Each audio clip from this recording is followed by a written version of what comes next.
on Agriculture, Veterans, Broadband, and Rural Development for Monday, April 13th is now in session. We've got some really important work to do today. We were talking through our budget omnibus bill that will be sent forward to finance when we are done with it today. We do have some testifiers and some other stuff to do. So I'm going to pass the gavel off to Senator Kupek, and we'll take care of this bill now.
Okay, here we are. We're ready to rock and roll.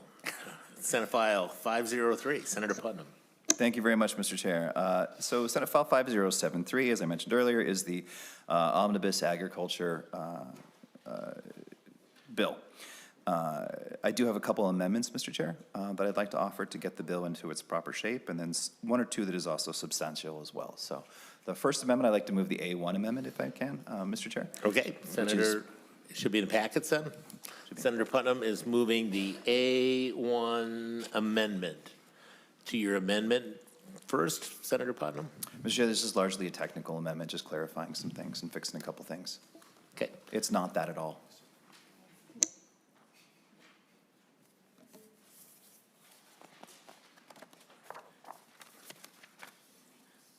I think, all right. I'm being told by a birdie in my ear that maybe this is the A1 is the big amendment, and that maybe we should do testifiers first. Yes, I apologize. Okay. Thank you, Ms. Painter, for the look of complete disgust you just gave me. That was very helpful. The A1 amendment is actually our delete everything that is not that either. It's the base fixes. It's the base substance of the thing.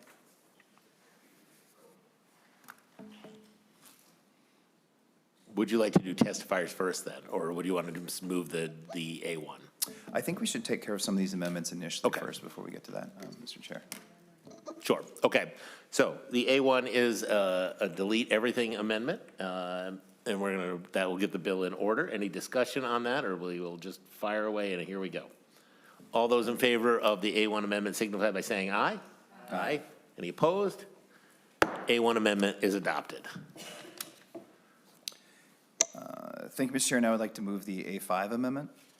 Okay, Senator Putnam moving the A5 amendment to that amendment.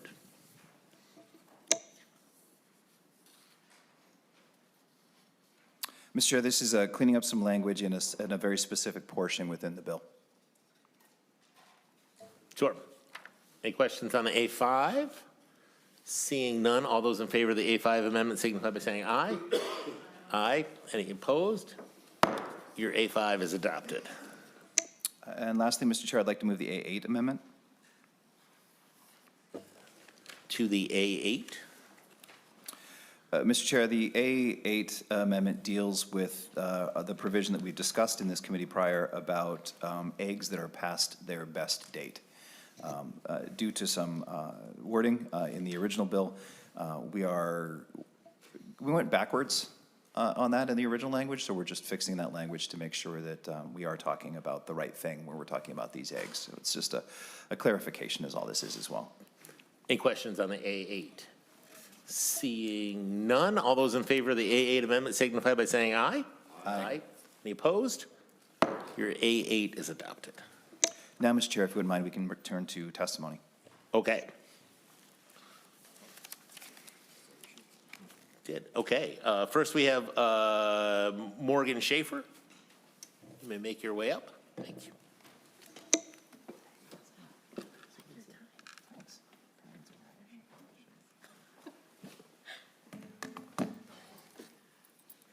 And you can state your name for the record and begin your testimony when you are ready. Thank you, Mr. Chair. I'm Morgan Schaefer for the record. Good afternoon, Mr. Chair, members of the committee. Thank you for the opportunity to speak today.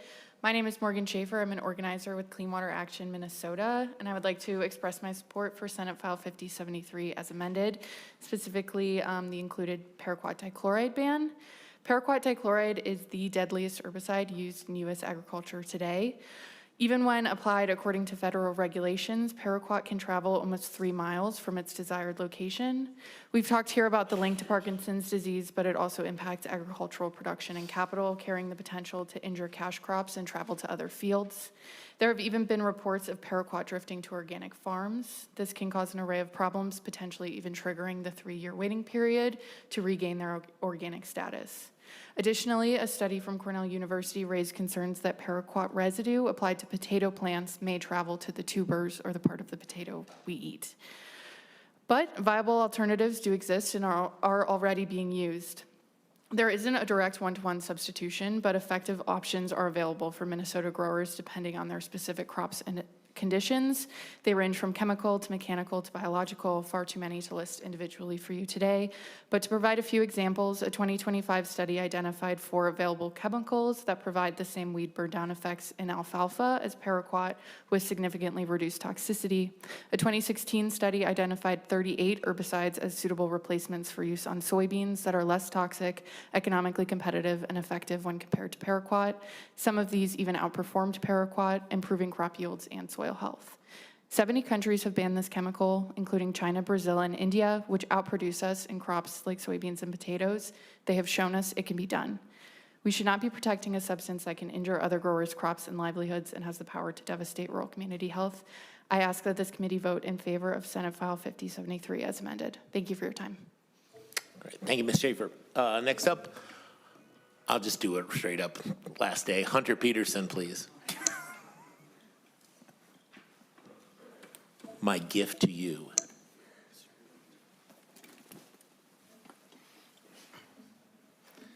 Well, thank you, Chair Kupek. I know it took you a few tries at least, but I'm glad you finally got it right. For the record, my name is Hunter Peterson. I serve as the Public Policy Specialist at the Minnesota Farm Bureau Federation. On behalf of our over 30,000 family farm and ranch members, thank you for the opportunity to share our perspective on several provisions contained in the A1 Delete Everything Amendment to Senate File 5073, which is the committee's Omnibus Finance Bill. First, just want to say that we support Article 1, Section 1 regarding AURI. AURI serves as a necessary and powerful resource for Minnesota farmers, providing access to research, technology, and marketing tools that help them innovate and grow. Through no fault of their own, AURI finds themselves engaged in a legal dispute with another entity. Providing funds to cover these legal costs will hopefully lead to the resolution of this dispute and allow them to return their full attention to the important work of helping farmers expand their businesses and markets. Regarding Article 2, Section 5, Farm Bureau continues to have deep concerns about a potential ban of paraquat dichloride. Paraquat is utilized by farmers as a pre-plant burn-down tool to terminate existing vegetation prior to planting, which is especially important for conservation practices such as cover cropping and reduced or no tillage, where growers are trying to control cover crops and early weeds without making additional tillage passes. As an organization overall, we strongly support the safe, lawful, and responsible use of crop protection tools, including paraquat. It is also important to keep in mind that paraquat is not a general use product. It is federally classified as a restricted use pesticide, which means that it may only be used by certified applicators. Furthermore, the EPA also requires paraquat-specific training in addition to standard applicator certification and additional safety requirements, including specialized labeling and closed system packaging. Given all this, we respectfully oppose this provision and would ask the chair and the committee to consider removing it from the bill. Thank you, Chair Kupek and Senator Putnam, for the opportunity to make a few remarks on the bill today. We very much appreciate the work of committee members and staff this session, and we're grateful for your continued partnership. Thank you. Thank you, Mr. Peterson. Laura Schreiber is next.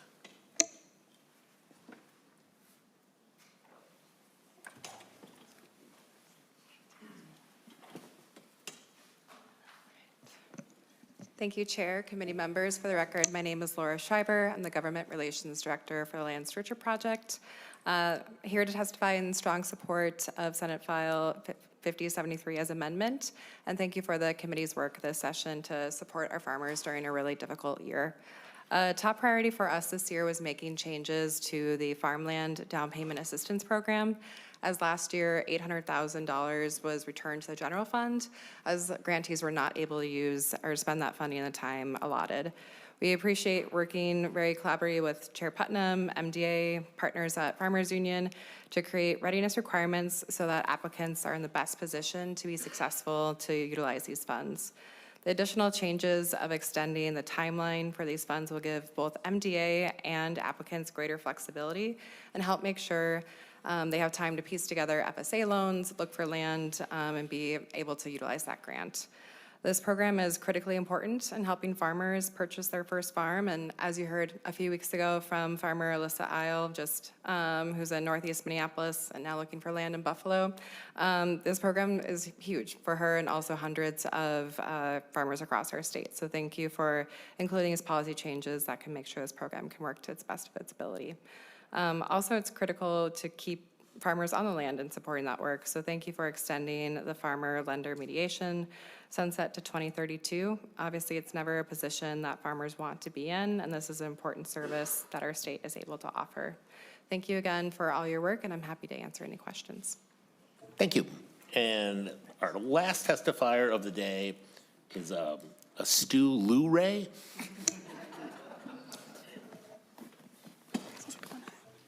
You make me sound kind of hip or something. Does sound kind of hip, like a band.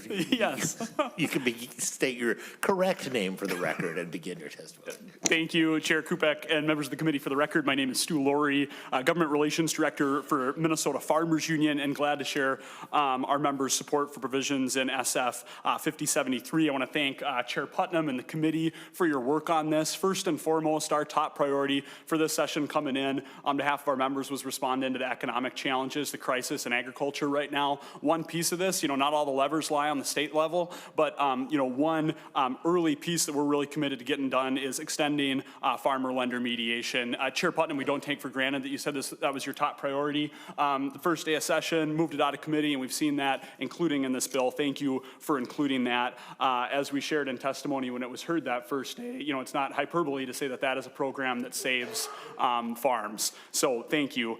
Second, I'll just echo what Ms. Schreiber shared about the down payment assistance program. We hear great things about this program, life-changing and helping get new farmers on the land to build that equity, to build that investment in community. Those grants have been hugely meaningful. The challenge with that program is there's so many people who apply and don't get funded, and that's made all the worse by the fact that in the past grant cycle, we returned more than $800,000 to the general fund. And so we really appreciate folks coming together, House and Senate advocacy organizations, with the leadership of Chair Putnam, and making sure that we have readiness requirements, common sense readiness requirements to make sure that that money is spent for this future grant round. I'll also say, presented to FFAers the other day, and, they had a big pie chart of the state budget, and agriculture was 0.0% of the state budget, because it's less than 1/2 of 1%. We fight for every dollar in agriculture. We want to make sure that's spent. That brings me to, if I could address something that's not in the bill, but is addressed in the A2 amendment that we strongly support, is extending the timeline for train and retain grants, meat processing train and retain grants. So this is a program that this committee created in 2023. I want to thank Senator Kunish for your leadership in creating that program. And basically, it came out of lessons learned out of the pandemic, right? When the large consolidated processing plants went down because workers got sick, MDA and others went to all our small regional lockers, knocked on those doors, said, hey, what can you do to take a couple more hogs to help relieve some of this bottleneck and make sure that we're not indemnifying livestock. And 201, they said our top concern is workforce. It's me and maybe a member of my family, and we just don't have the folks here to take on more capacity. And so we went to work in addressing that. I want to thank Senator Westrom for your work to support the technical training programs at Central Lakes and Ridgewater. A piece of that we did in 2023 was creating the Train and Retain Grant Program. So this is grants that go out to regional development organizations in order to help recruit new employees to small and regional meat processing plants. That funding, up to $10,000 per employee, can go for both tuition reimbursement, but also retention bonuses, recruitment bonuses, childcare expenses, housing, really trying to meet folks where they're at, get folks out to take on these jobs that we know are a significant opportunity, but also a significant need in our communities. And I just want to say, it's been a success in some cases that we've talked about. One of our members was just talking to me about a family that relocated from the metro in the early months of this year. They now work at a meat processor in St. Louis County, and that's been hugely meaningful to that business. So a couple points particular to the extension.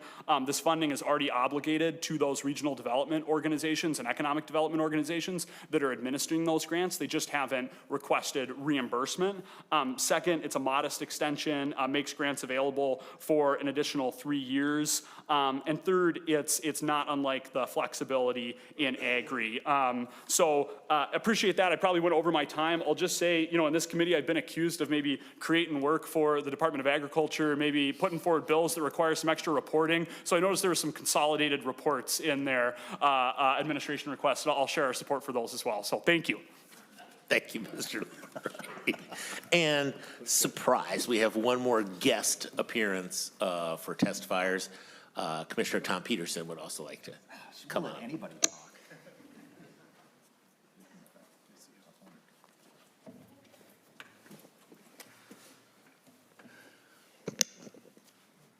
Commissioner, when you are ready. Mr. Chairman, members, Tom Peterson, Commissioner for the Minnesota Department of Agriculture. And very briefly, we just wanted to say thank you for including many of the governor's recs in this bill. And just like the policy bill, these provisions that are included are recommendations that we put forward after visiting with our staff a lot that just help our agency, everybody behind me, do their job a little better, and things that we've talked about and come up with. So you'll see some language for agroforestry grant, something I've tried to work on for, 25 years. And I think it's just a little twitch, but it's something we might be able to make some progress on. The seed potato language that also actually, I think, helps save some money for both the farmers and the department. Language that on hemp, food handlers, and as Mr. Lurie said, and the combining, moving the offices of the Emerging Farmers Office and the Office of Preparedness and Response into different divisions is, an important part for the agency to work. And the report consolidation, too, I think is really interesting. Yes, Mr. Lurie does create more work, but we're glad to do it. But that is a really helpful piece to do. And I also appreciate the work we've been able to work with others on the down payment assistance and the egg donation. So with that, again, I just want to say thank you and leave it at that. Thank you, Commissioner. Okay, then we have finished testifiers, so we are off to members and amendments and discussion. Senator Kunish. Thank you, Mr. Chair. Members, I would like to offer the A2 amendment. Senator Kunish offers the A2 amendment, which should be in your packet. Yep. Senator Kunish, to your amendment. Yes. Let's see, this amendment will extend an appropriation that we made in 2023 for meat processing workforce development. In that year, building on the years of work to strengthen our state's local and regional meat processing system, we created a program to help small meat processors. The program granted money to regional development organizations and other nonprofit to help small meat processors attract, train, and retain workers. And this program has been a huge success, and the money appropriated to MDA has been obligated to organizations who are assisting with meat processing. However, these organizations are not yet through spending those dollars, and they would benefit from this extension. It's not unlike the extension of availability of funds that we are seeking for down payment assistance grants, or that we have already have in Agri. This is an important part of our work to address the shortage of meat processing in our state and to create new opportunities for more people in agriculture. This has helped students get trained in meat cutting at Central Lakes and Ridgewood Colleges in Staples and Wilmer. The program that Senator Westrom helped to get started when he was a chair. This also helps families to relocate, well, it helped families to relocate to join generational processing plants in other parts of the state. All of this comes from a recognition that we gained during COVID-19. There are, let me see here. The single most limiting factor to expansion is a solid lack of skilled workforce, and this program, together with the technical college preparations and other work, is helping to address this. And these are important parameters. Just remember that no individuals can receive more than $10,000, and employees at no one processor can receive more than $50,000. And so I would appreciate all of your support. Senator Putnam, thoughts on the amendment? Thank you much, Mr. Hare. Thank you, Senator Kunish, for offering this amendment. For the reasons that you stated so eloquently, and even the ones that Mr. Laurie mentioned as well, we view this as a friendly amendment and do support it. Okay. Members, any other questions about the amendment? Senator Westrom. Mr. Chair, Senator Kunish, do you know how much of this money has gone to training programs and how much has gone to employee bonuses or child care or housing reimbursements? Senator Kunish? I don't have that information at my fingertips, but I do believe we have some information coming to the table that can break that down for us. And Mr. Chair, Yes. Senator Kunish, I just raise that as a question or concern because it's helpful to do the training, but in the time we're experiencing right now in Minnesota, I don't know how appropriate it is to extend dollars for child care or other housing or employee bonus programs as opposed to let's train the workers and get them into the facility to do the job, but maybe leave those bonuses and child care to the parents or to the employer to decide to offer that. I'm just not sure how appropriate it is for the state to be covering those costs for an employee of a private business. Senator Kunish? I can understand your hesitancy to do that, but just remember that if you have a child and you are going through the training, somebody needs to watch that child, and you might need help with that child, with those costs. I'm sure that the return on investment very much outweighs the generosity and those safety nets that we can provide. But let's hear those numbers and see what the story actually is. Sure. Yes. Mr. Chair and members, for the record, my name is Ashley Brass. I work as the Assistant Director of Ag Marketing and Development at the MDA.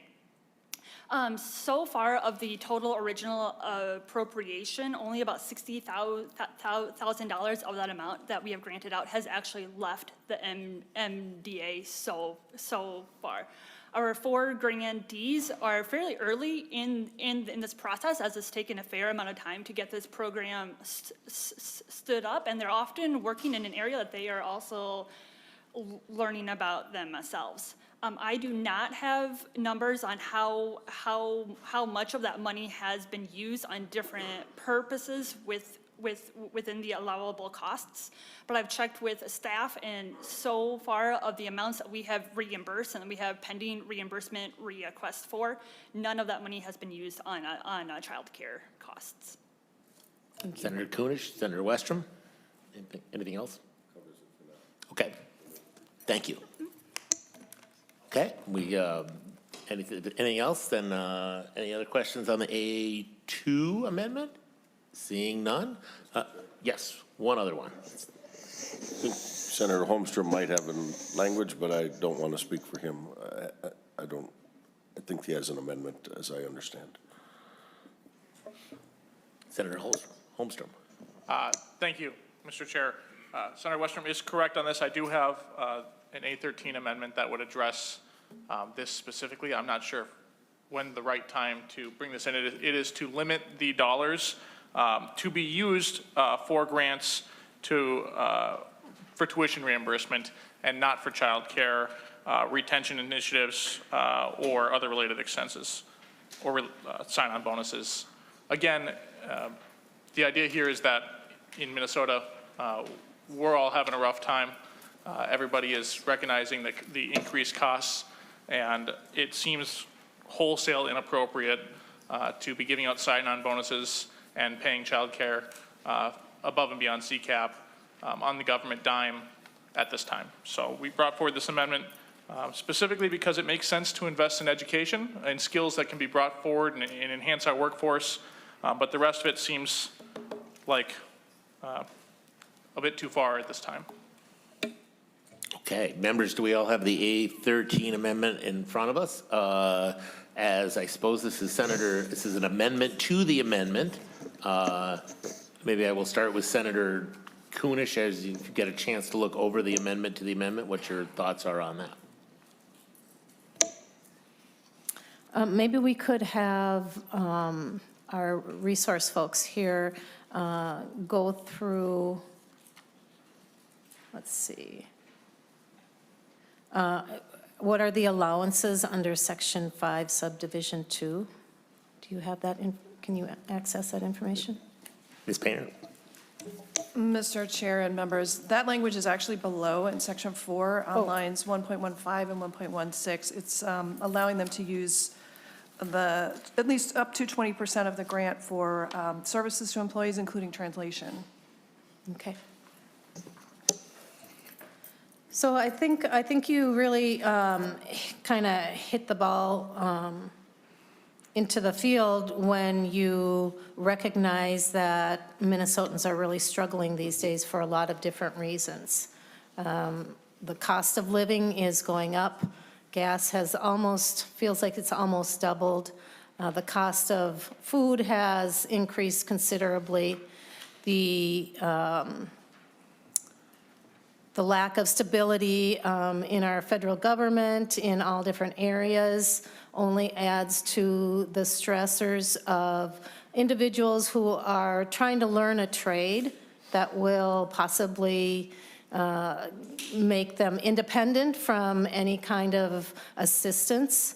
And, I kind of think of myself because at one point in my life, I was a single parent and needed assistance. I needed those safety nets that are out there to ensure that I could go back to school, that my housing remained stable, that I could feed my children, and that I could, get to the doctor if I needed to or my kids needed to. And once again, I think that was a well-done investment, not only into me and my family, but into our community and here I am, a state senator. Thankfully to those safety nets that our state provides. Unique situations happen with people, I think you wanted to do something around translating services.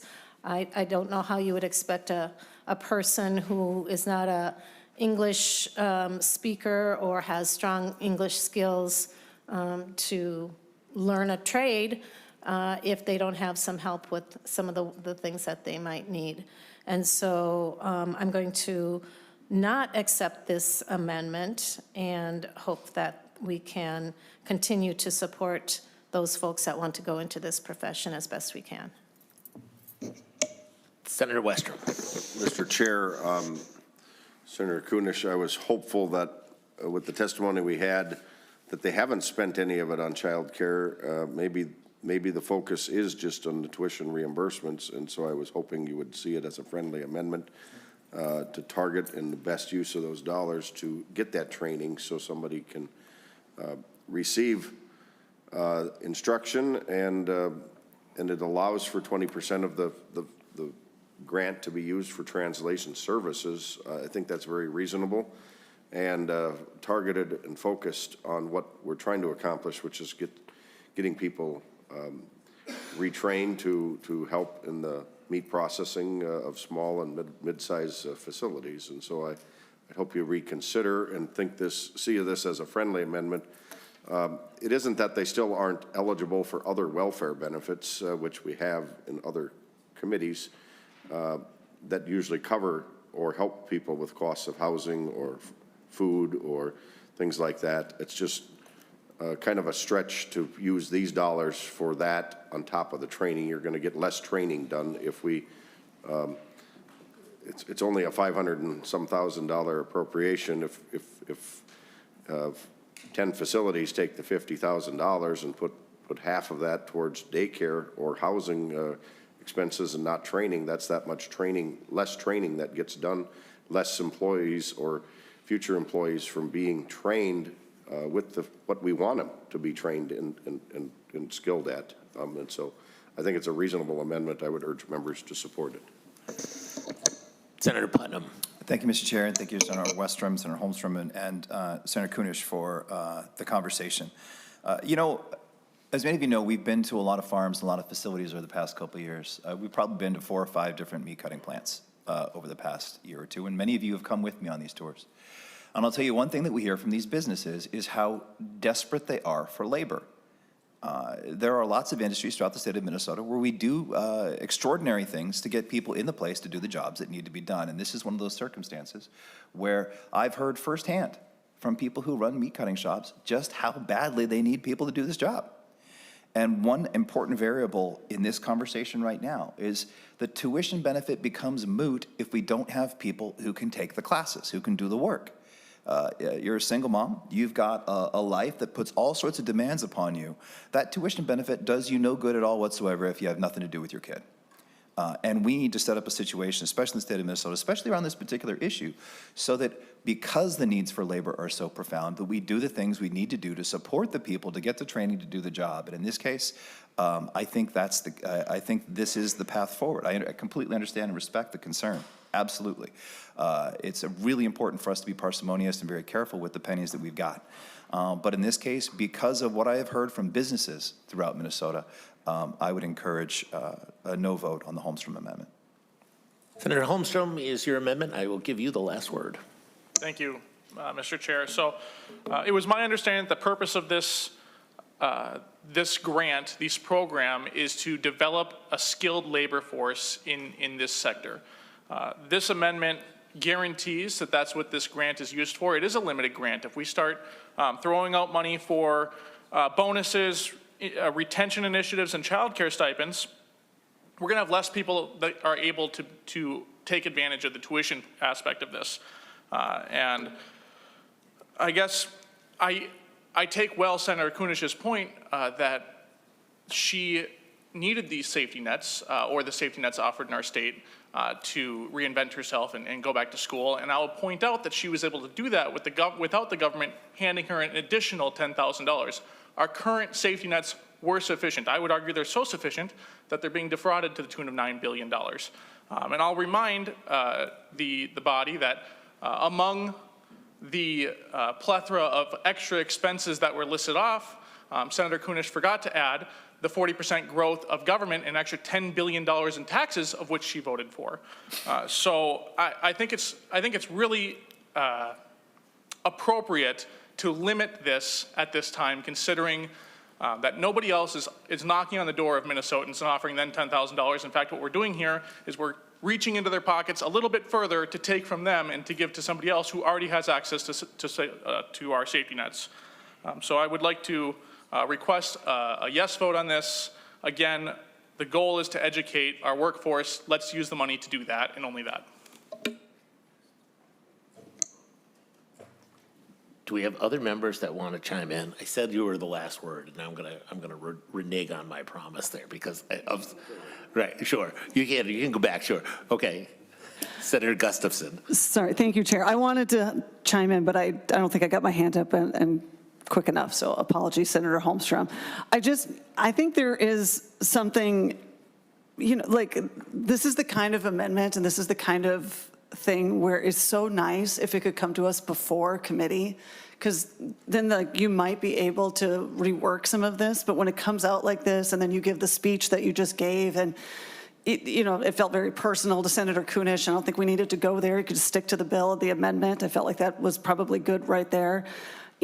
But when it comes like this and we're all sort of forced to look at it and then I'm sorry, this is my third committee of the day and I keep hearing the $9 billion. I just want to say that is one guy, federal prosecutor, who said could possibly be. And so when we just throw out facts or accusations and then we make things personal in committees, you have to understand that it makes it really difficult to do some of the work that we can do in committees. There's some stuff here that had you come forward, we could say, okay, well, we could tweak this or tweak this, but now we're sort of left with this. I would say and echo what Senator Putnam and Senator Kunesh have said, in that there are more expenses around this training that maybe go beyond just that tuition, because it's a whole student who is going to school.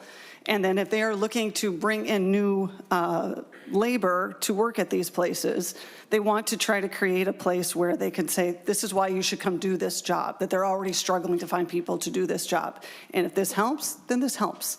And it goes through the grant process, and that's, that's part of the incentive for new labor.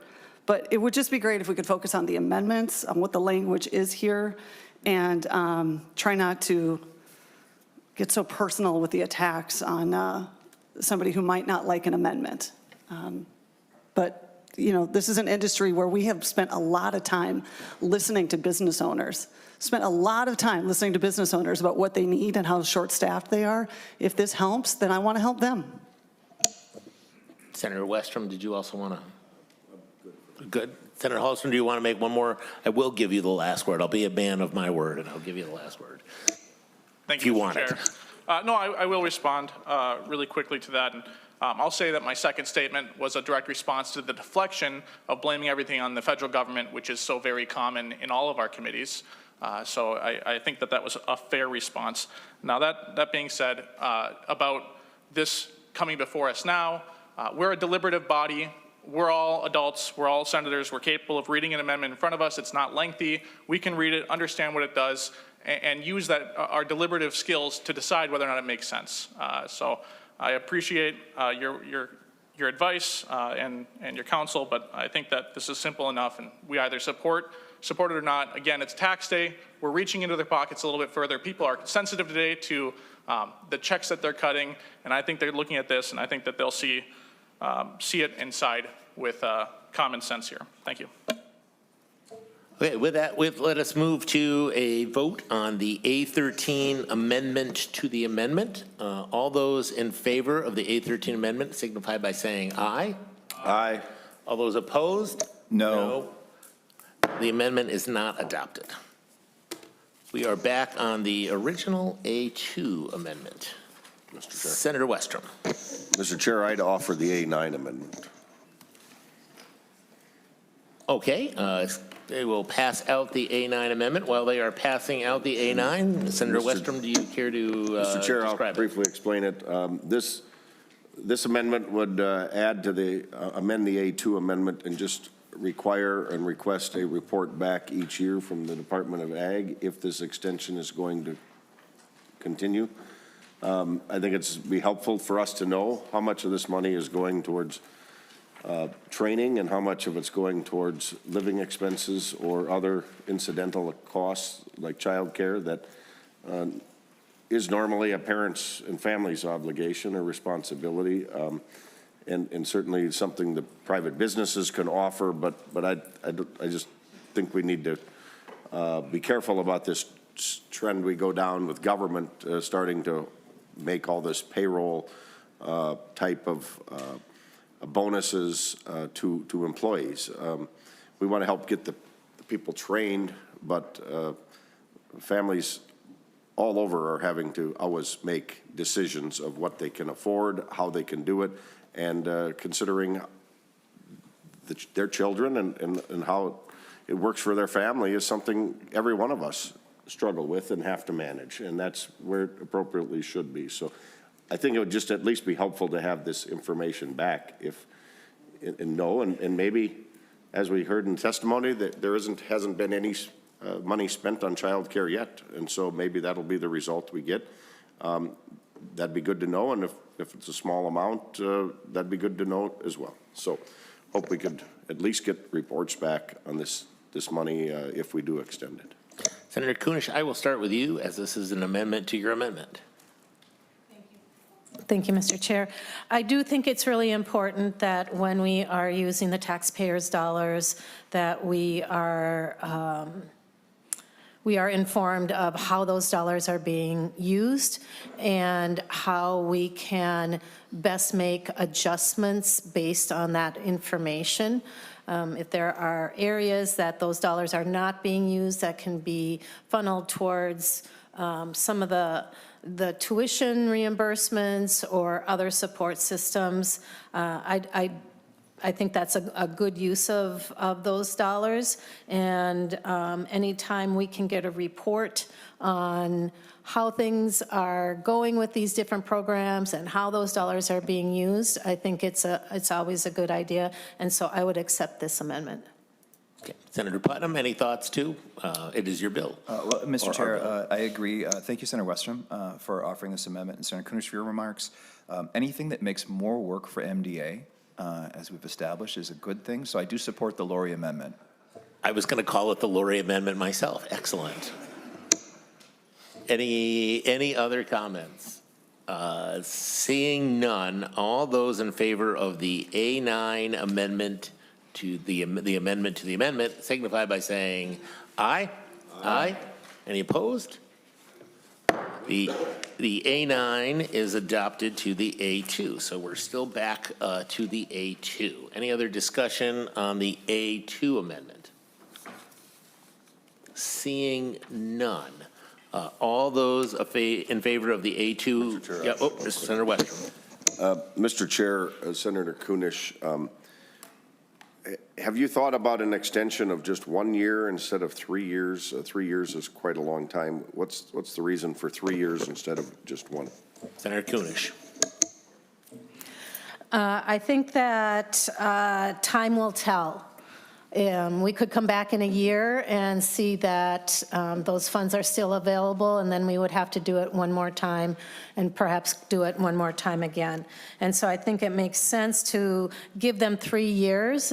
Sometimes people have to make arrangements to join a program or to move their family, and so those dollars might not be available to them in the next year, but they could make those plans for a year out. And so I think that kind of flexibility would probably allow them to, allow the program, allow anybody who's interested in it, or if they haven't even heard about the program.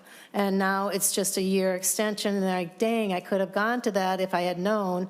I think it's helpful to have a little bit of time and flexibility. So.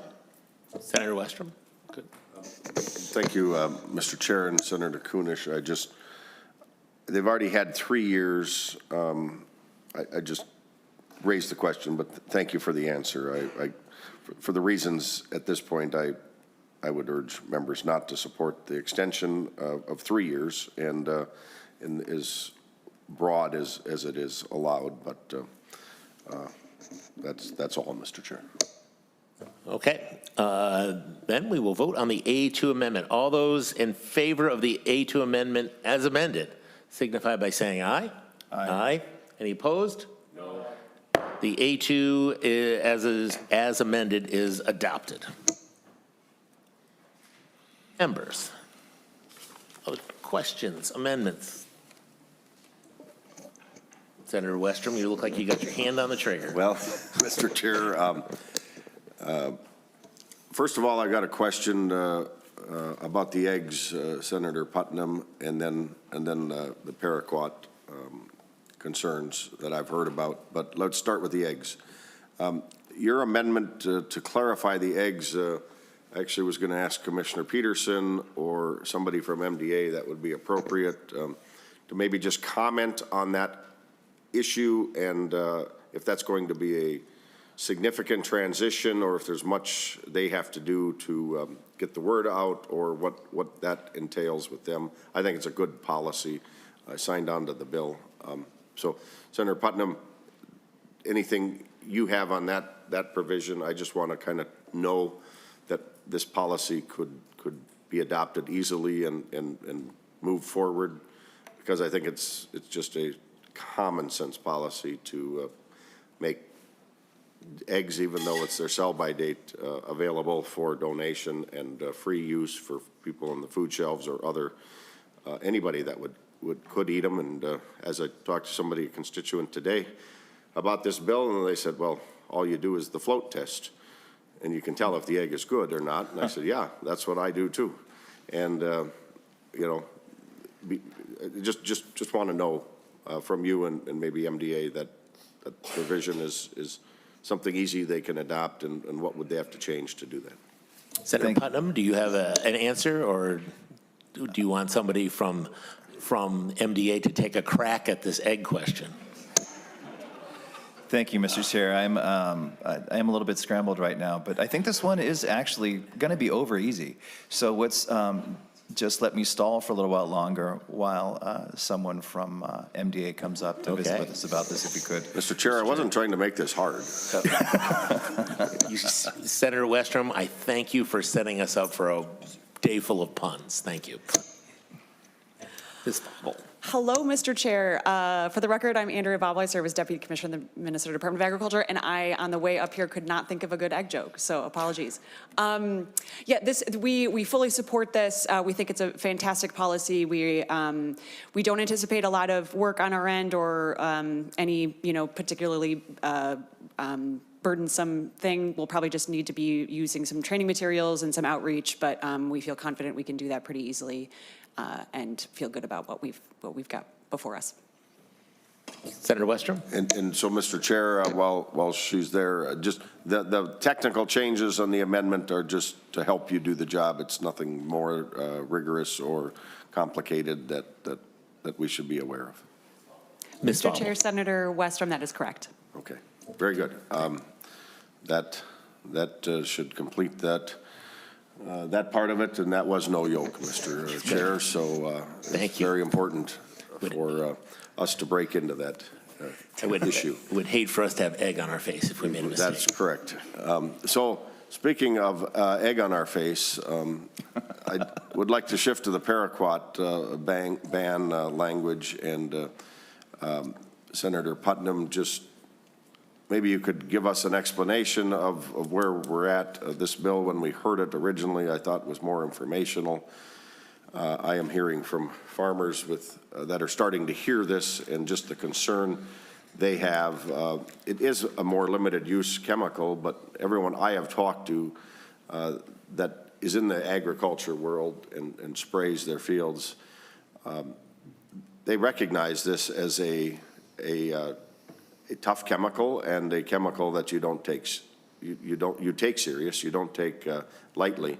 They are trained. They take very good precautions from the ones I talk to and how they handle it when they're mixing it up.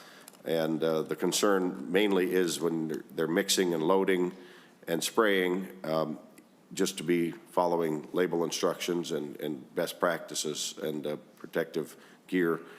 But one of the areas that is used a lot is in both in folks that plant cover crops and to help get their fields cleaned up in the spring if they've got a weed problem that's developed, and to kill those cover crops so they can continue to have a good crop that year and not be fighting weeds.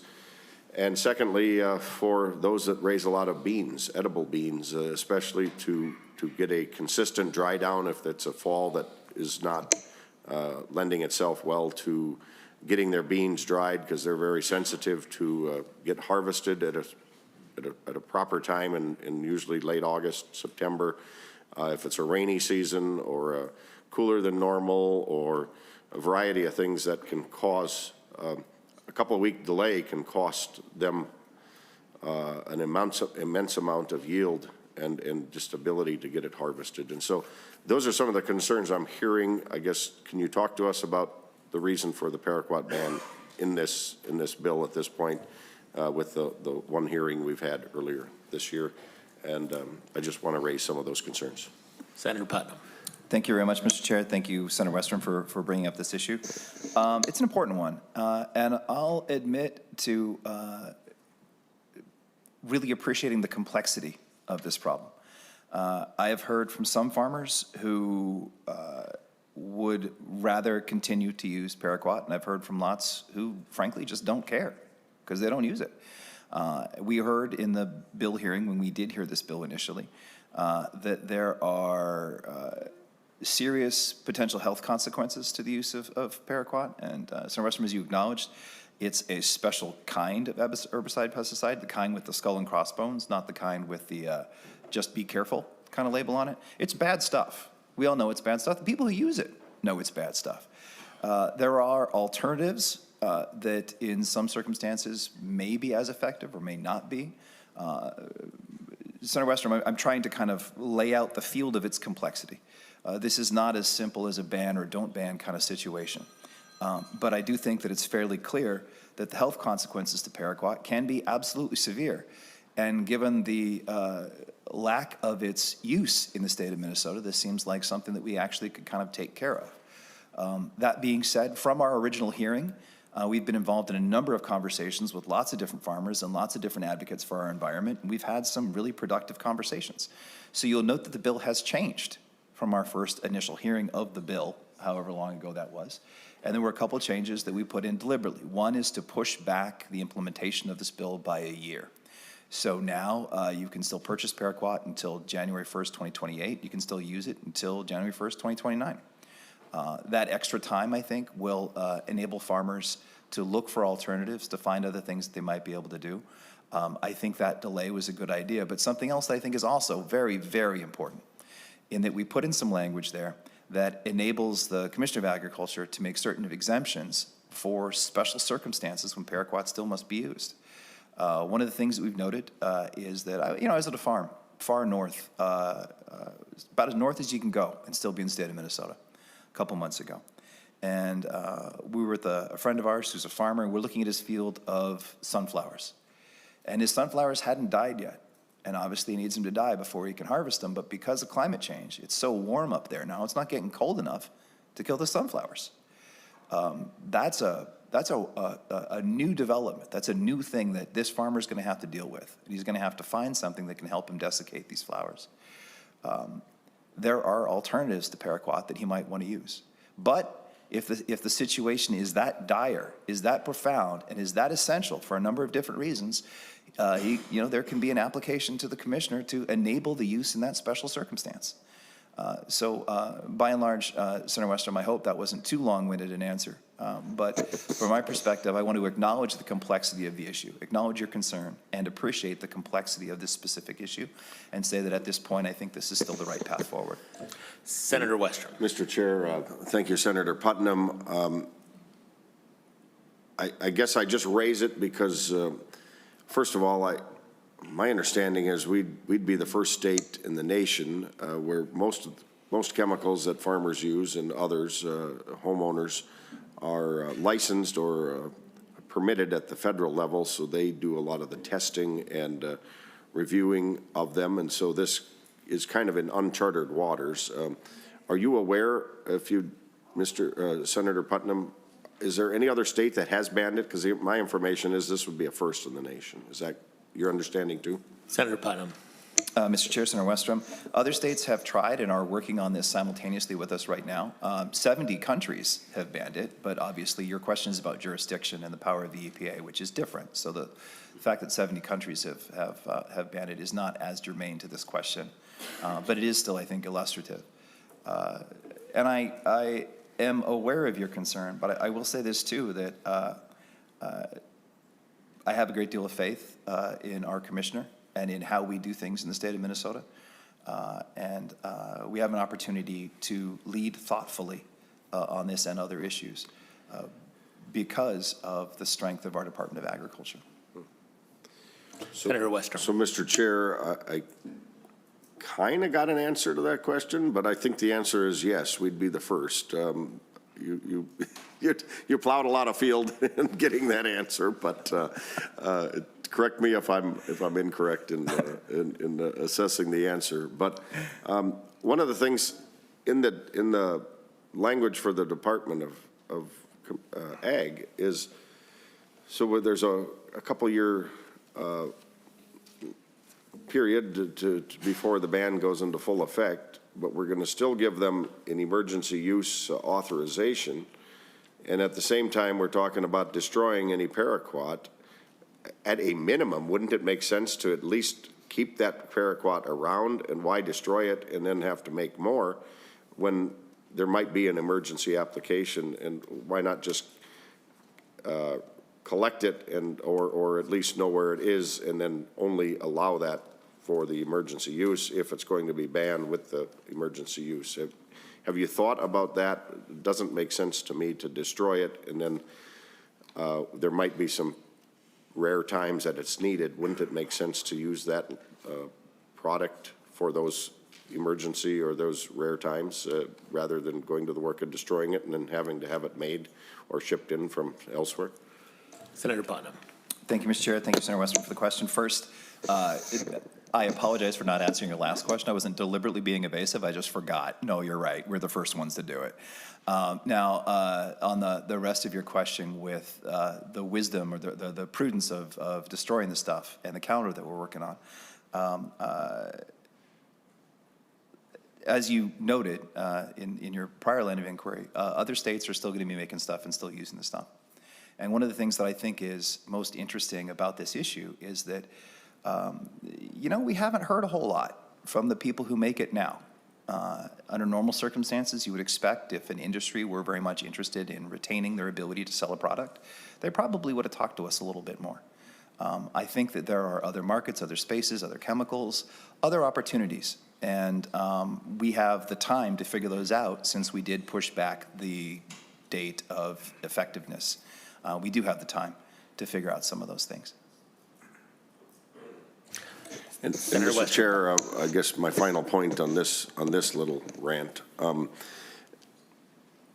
You talked about there's not a lot of farmers using it, and I guess I would point to that as the market and farmers are intelligent business operators and don't use these chemicals much because there's other maybe less expensive, less potent products that they use most of the time. So I think the market and our farmers are already kind of showing us that this is a more rarely used chemical nowadays, but there are still some very practical applications that it does get used for. And so it seems to me that that's kind of the balance already that's going on in the marketplace, and it's not a widely used chemical anymore, and the farmers are showing us that by their rationalness as business owners and as prudent operators of the land, and they're harvesting every year, and they only use it when it kind of becomes that necessary reason for their farming operation. And so it seems to me that that is already working in the market with the rare use. They're going to have to shift to something else if we ban it. And I guess for those reasons, I just think maybe we're jumping the gun here on banning it in such a couple of years period of time before we've heard more from it. Because I think it has come up, there has been a narrow window, and when I've talked to people in my district, farmers, they have, I'm usually the first one telling them this, and so they are all members of a lot of ag groups, and that hasn't filtered out for their feedback. And so for those reasons, I'm kind of making the case of why I think we're jumping the gun on this, and there might be some things we should consider before we pass through a ban in 2 years. So those are my comments for now and concerns, but I'd let others talk, Mr. Chair. Senator Holmstrom. Thank you, Mr. Chair. I have a question based off of something that Senator Westrom had brought up, and that's the prudence of being the first to start banning things like this. I'm wondering if, my concern is that we don't have the resources to really evaluate chemicals similar to how the EPA does and make recommendations. And I'm wondering maybe the commissioner would be willing to come forward and say whether or not that's something that they have the capacity to do, because I can't imagine we're going to stop with paraquat. Once we open these doors, the floodgates are open, there's precedent for us to ban chemicals. Go ahead. No, sorry, I didn't mean to be rude. I was letting him know. Sure. Go ahead. So my concern is that we're going to start asking Department of Ag to review chemicals and do things that just not within their purview that they might not have the resources to do.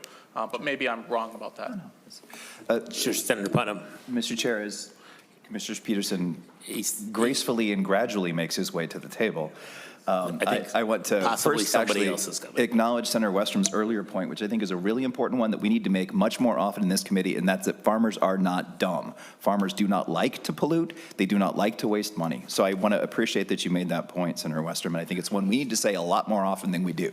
Minnesota farmers are smart, they are resilient, they are creative, and they solve problems the best way they can for the sake of their communities, the environment, and their families. So thanks for bringing that up, Senator Westrom. 100% with you, totally on board.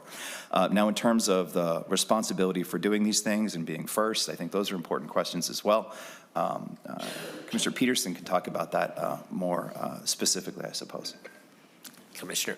Mr. Chairman and members, Tom Peterson, Commissioner of the Minnesota Department of Agriculture.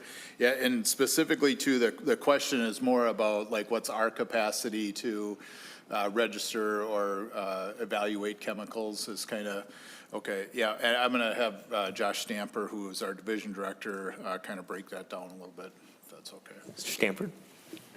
Mr. Chair, Senators, we rely on the EPA through the federal registration process of pesticides to develop guidelines about what is safe and legal use. For farmers, they all know that the label is the law. They have to comply with the label.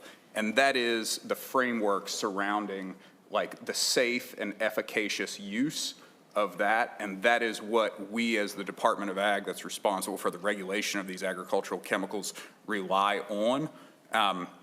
But you know, the expectation that we have as regulators is that if the label is complied with to a T, the expectation is that there is a very low risk of adverse effects or negative impacts to the environment.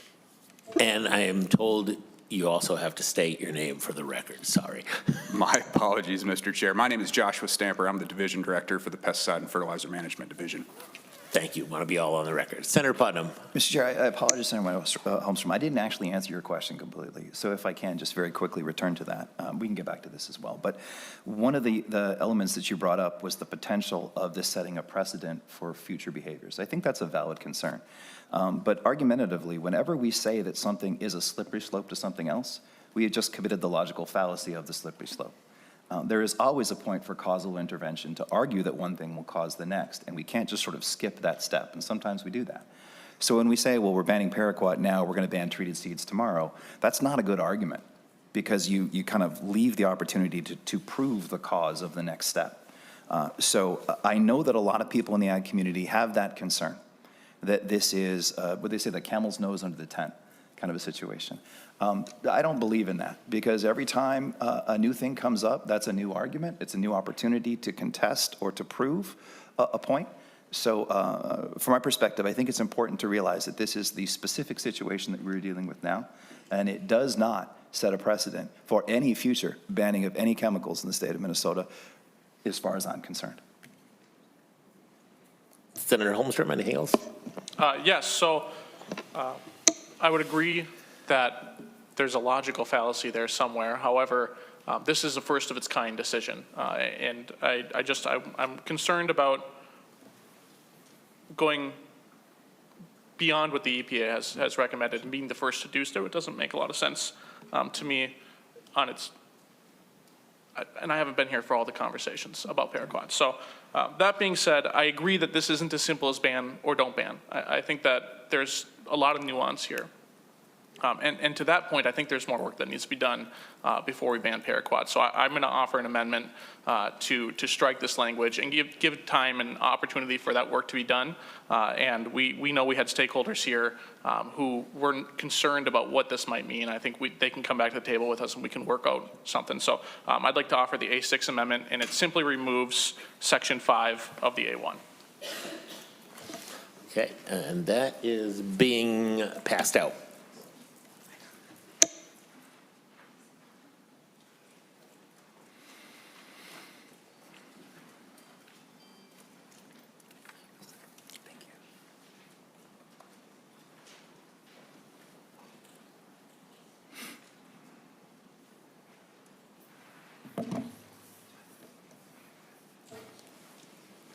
Members, questions about the A6 amendment?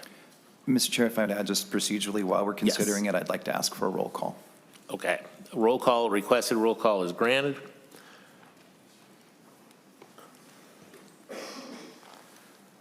No questions on the A6 amendment. In that case, Mrs. Spence, will you proceed with the roll call? Chair Putnam? No. Senator Kupek? Yes. Senator Westrom? Yes. Senator Dames? Yes. Senator Dornick?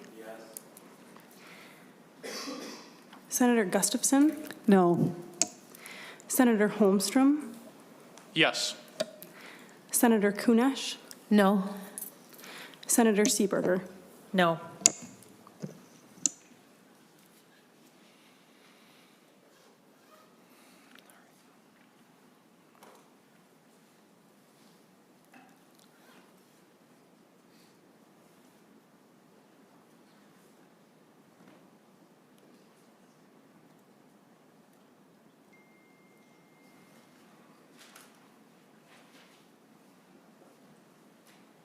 There being 5 yes votes and 4 no votes, the motion prevails. The A6 amendment is adopted.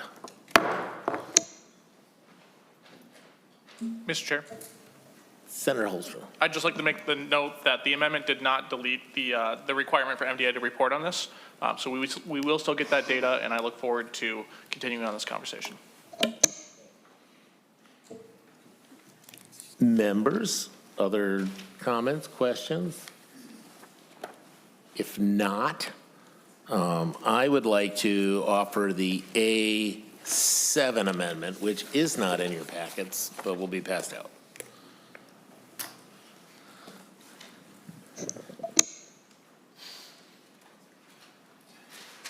And if you will indulge me while the A7 is being passed out, I can speak to the A7 amendment.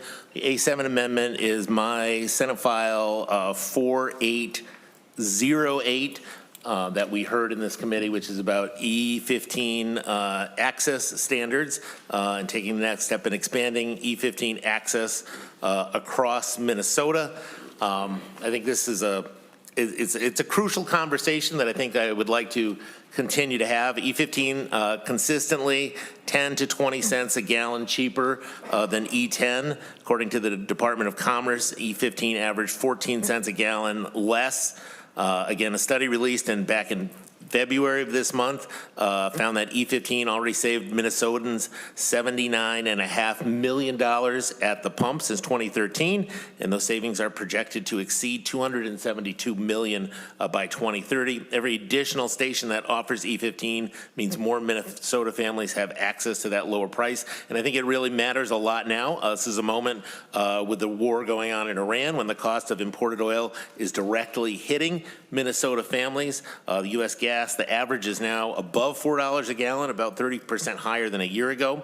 Global oil markets are volatile, and having more E15 on the street is just about saving a dime a gallon. It's also about insulating Minnesota drivers from worldwide events, and it's important, I think, to our Minnesota economy to do this. Every gallon of E15 sold in Minnesota is a gallon that supports Minnesota corn growers, Minnesota ethanol plants, and Minnesota workers.